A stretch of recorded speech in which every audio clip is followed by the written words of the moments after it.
Conforme lo establecido por el artículo 75 de la Ley 26.533 de Servicios de Comunicación Audiovisual, transmiten LRA, Radio Nacional, y LS82, Televisión Canal, junto a todas las emisoras que integran la cadena nacional de radio y televisión de todo el país, y el servicio internacional RAE, Radiodifusión Argentina al Exterior.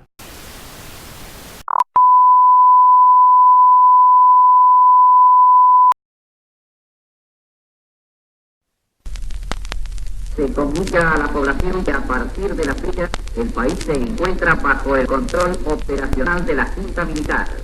Se recomienda a todos los habitantes el estricto acatamiento a las disposiciones y directivas que emanen de autoridad militar, de seguridad o policial, así como extremar el cuidado en evitar acciones y actitudes individuales o de grupo que puedan exigir la intervención drástica del personal en operación. Firmado Jorge Rafael Videla, Teniente General, Comandante General de Ejército. Emilio Eduardo Acera, Almirante, Comandante General de la Armada. Orlando Ramón Agosti, Brigadier General, Comandante General de la Fuerza Aérea.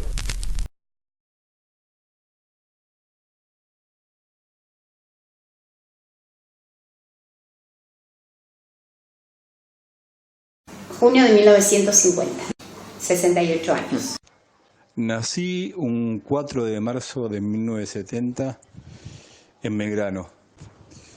Tengo 48 años y estoy a 2 meses de cumplir 49. El 4 de mayo de 1961, 57 años. 27 años aproximadamente. Cuando se inició el proceso de reorganización nacional, yo tenía 6 años, estaba en la primaria. Aproximadamente 15 años.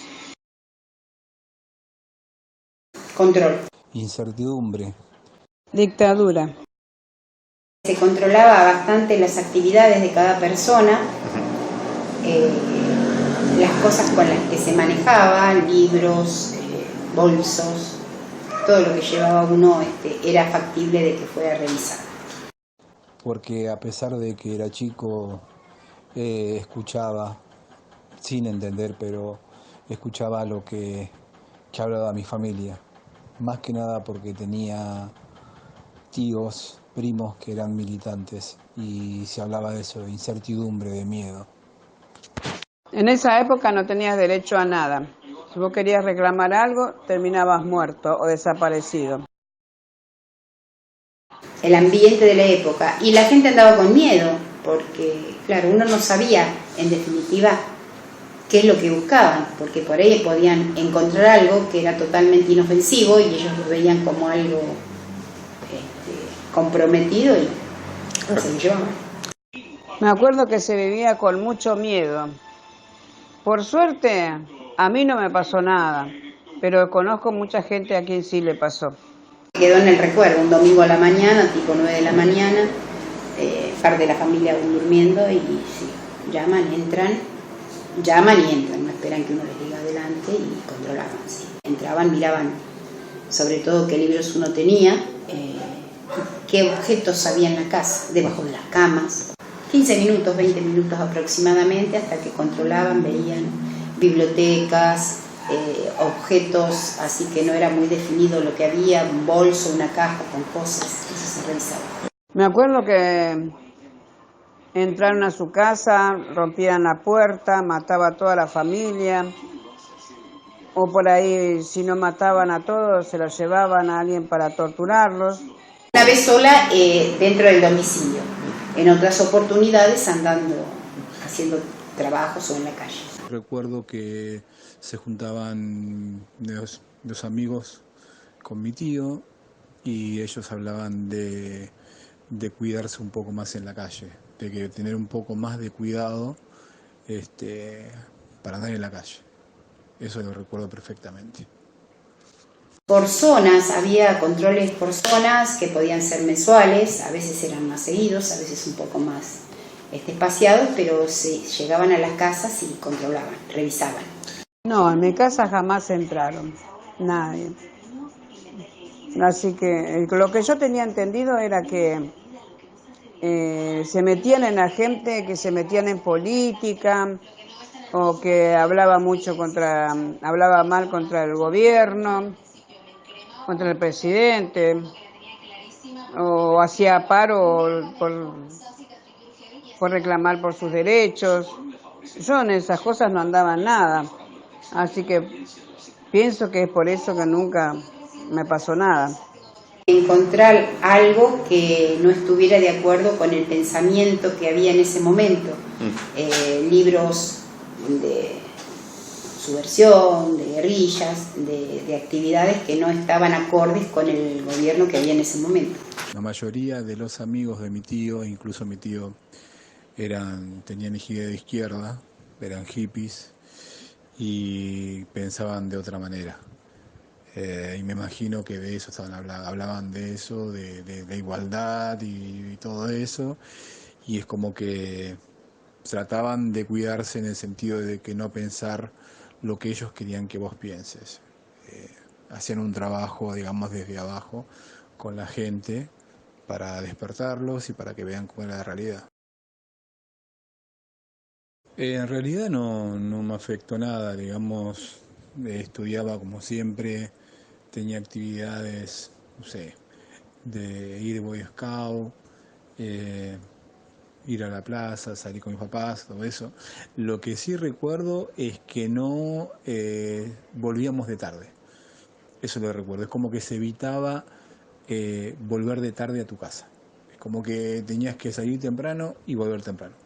Eso me acuerdo, no sé si era que lo hacían mis viejos por una cuestión de seguridad o de miedo, pero sí recuerdo una vez que fui a un kiosco tipo 7:30 de la tarde, yo tendría 7 años, y me escapé de mis viejos y fui a comprar a un kiosco y me agarró mi tío que venían corriendo, un camión militar se ve que había una manifestación y ellos venían corriendo y me agarró y me llevó a mi casa. No, porque la materia que yo dictaba en ese momento no tenía nada que ver con lo histórico ni con lo democrático, no era instrucción cívica, entonces no se veía afectado porque no me cambiaban, digamos, lo que era el programa de estudio. No, generalmente los profesores que dictaban historia o educación democrática tenían ciertas consignas para dar sus clases. No hacía nada porque tenía 15 años, era muy jovencita, vivía con mi papá. Había terminado la primaria y no estudié la secundaria porque no me dejaban salir a la calle. En el año 78 me tocó mudarme. Nosotros vivíamos en un complejo cerca de la barrera de Belgrano. Y como se organizó el mundial acá en Argentina, esto estaba pegado a una villa, entonces se erradicaron las torres del complejo y toda la villa. Entonces el gobierno te sacaba, ¿sí?, para que no vea la gente la villa o no vea los complejos, y yo pasé de vivir en un complejo a vivir en la casa de una tía en provincia, en una pieza. Los 4, mi mamá, mi papá, mi hermano y yo. Erradicaron la miseria para que el mundo no vea que había miseria, erradicaron todo lo que fue complejos y villas.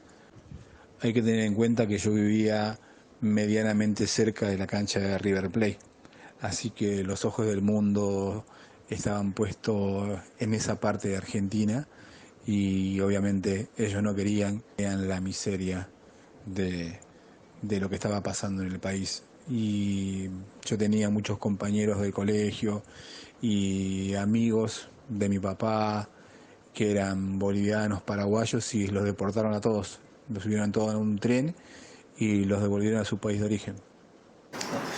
Tema seguridad, se veía mucha gente, mucha policía, muchos militares en la calle, se veían operativos todo el tiempo, pero después de grande comprendí que esos operativos eran buscando personas específicas, entonces en la calle todo el tiempo corrías el riesgo de que te paren.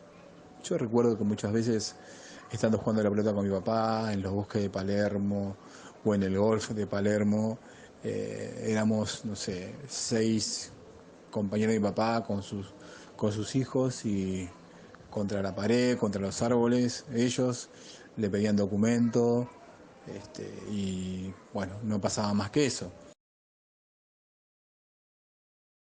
Y lo que se me viene a la mente son las muertes de esas personas.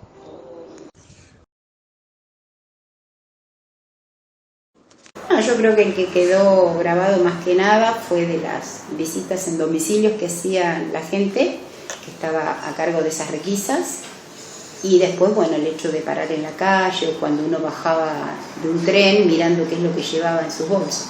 Lo que me viene a la memoria, lo primero es, ya te digo, el miedo, se sentía el miedo e incertidumbre que había con la gente. Yo, gracias a Dios, era chico y mi familia no me dejaba ver, no me dejaba que me interiorice o que sienta o que sufra o que lo que estaba pasando. Es como que me lo escondían, es como que no teníamos nosotros que saber. En esa época a nosotros no nos daban explicaciones, no decían lo que pasaba, nada, no se enteraba por su cuenta o después. A ver, de repente había situaciones como que era un día lunes y yo me despertaba para ir al colegio y en mi casa estaba mi mamá y mi papá. Y era raro porque era lunes y tenían que trabajar. Y yo estaba contento porque estaba, mi mamá y mi papá estaban en casa, o sea, no iban a trabajar. Y la realidad era otra. Había mucho miedo, entonces esos miedos por ahí uno los pasaba a los hijos, porque cuando veía lo que venían y mataban a los vecinos y uno no sabía por qué, no entendía nada, por ahí los padres sí lo sabían, pero a los hijos no le decían nada, no le daban explicaciones. Nosotros sacábamos nuestras propias conclusiones, pero que no era mucho tampoco, porque no entendíamos nada. Nosotros estábamos desayunando, escuchando música en la radio, y la realidad era que en el edificio donde vivíamos nosotros había un militar en cada puerta, en cada ascensor, en cada departamento, y estaban de operativos, estaban llevando gente. Y hasta que no termine el operativo no salía nadie. Entonces yo no lo viví como algo malo, o sea, tengo ese recuerdo de situaciones que eran graves, pero que yo no las percibía. Mi familia no me dejaba percibirlas. Los padres no te daban explicaciones y nosotros no sacábamos conclusiones porque nos quedábamos con la duda, no sabíamos qué era lo que estaba pasando. Convengamos que yo viví el inicio y el fin de la dictadura. En el año 83 yo empezaba la secundaria, perdón. Entonces viví lo que fue Malvinas, vivía lo que eran simulacros de bombardeo, viví lo que era todos los días cantar la marcha de las Malvinas después de Aurora cuando se izaba la bandera. Y por ende en el colegio, en la secundaria, se hablaba mucho de este tema, se hablaba del tema de la dictadura, de que iba a venir la democracia, de lo que fue la dictadura. Me agarró en la adolescencia, porque yo tenía 13 años y ahí fui consciente de todo lo que pasó. Yo hasta los 12, 13 años de Malvinas, como todo argentino, nos pusimos contentos porque recuperamos las islas, pero para mí era como que Argentina ganó un mundial y no sabía realmente cuál era la trastienda de la Argentina campeón. Yo me quedé con que Argentina fue campeón en el año 1978, a pesar de que ese año desapareció mucha gente y mataron mucha gente. Y con Malvinas pasó exactamente lo mismo. Sentimos que ganamos una guerra, pero una batalla, digamos, a recuperar la guerra de Malvinas. Pero no era consciente del costo que esto estaba llevando, en el sentido de que se venía algo que fue, digamos, en realidad fue un manotazo ahogado de los militares para poder perpetuarse con la dictadura, porque veían que ya el pueblo no iba a aguantar más. Entonces inventaron esto de la guerra de Malvinas y ahí entendí que estaba todo muy mal, porque de hecho amigos de mis viejos o hijos de amigos de mis viejos con 18, 19 y 20 años los llevaban a pelear a Malvinas. Y eran chicos que tenían por ahí 5 años más que yo, o 6 años más que yo. Y ahí entendí que todo, como era todo, que era todo muy siniestro, en el sentido de que todo lo mal que hicieron. No, nosotros en ese momento no nos dábamos cuenta qué era lo que estaba pasando. En realidad nos dimos cuenta después de que pasaron los años.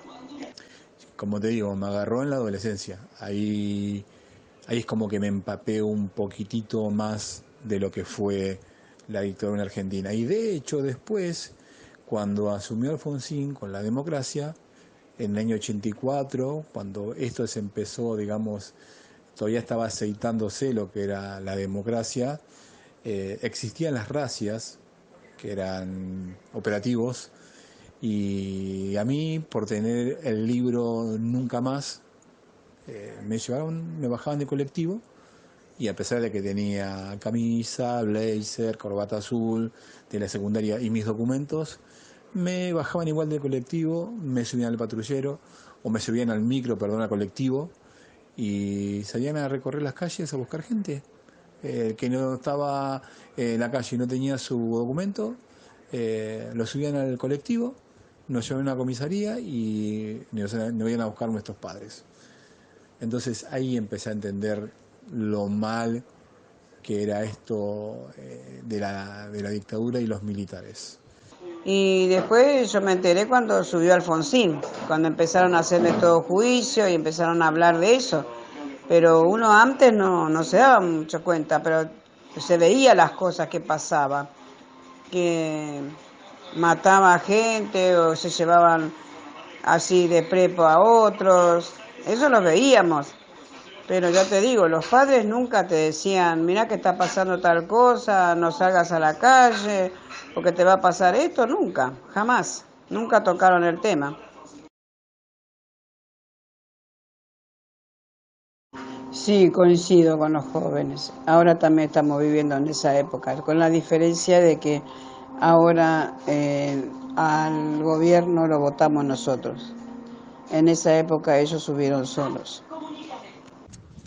A mí me parece que no tiene punto de comparación.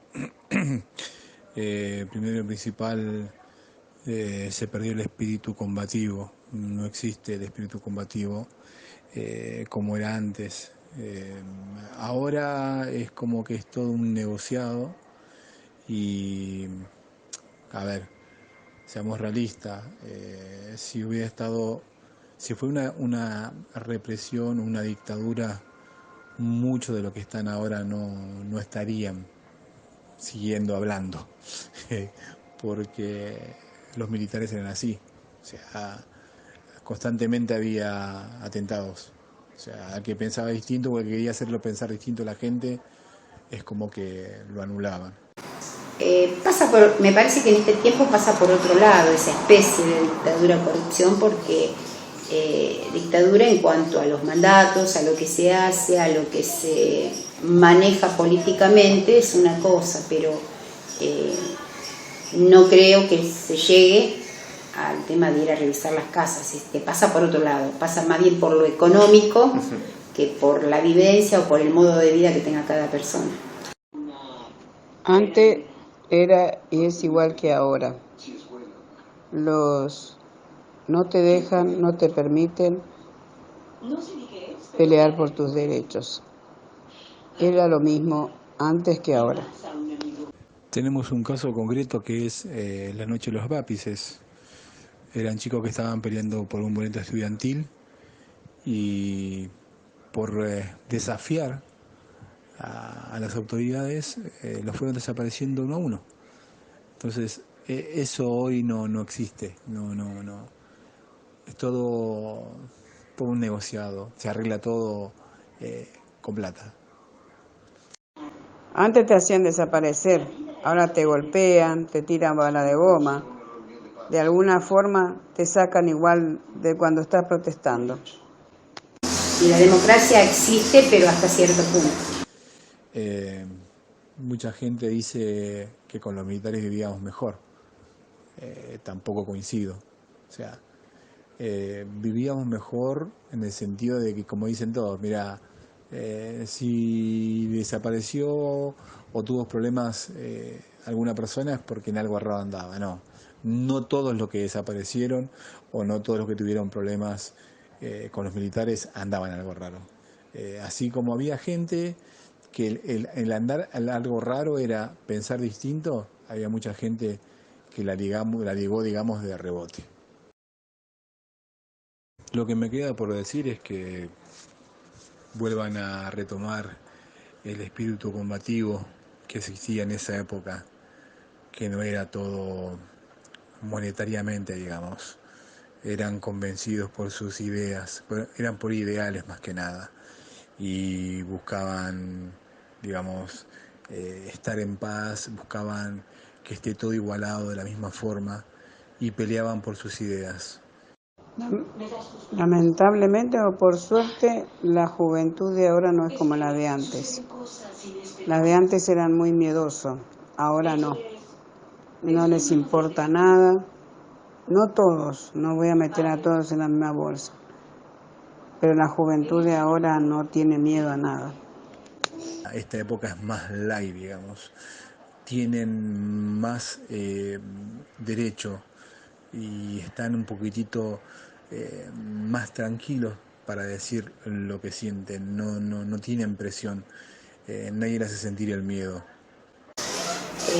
Yo creo que estamos en condiciones de que cada cual pueda luchar hoy en día por sus ideales y manifestarse con lo que uno quiera decir y con los medios que hay hoy en día, como para hacer público lo que uno piensa, pelee por sus ideales. Hoy puede expresarse cualquiera por una red social o en televisión o escribiendo algo, hacer una página, escribir lo que siente, cosas que antes no se podía, en el sentido de que era todo medio clandestino.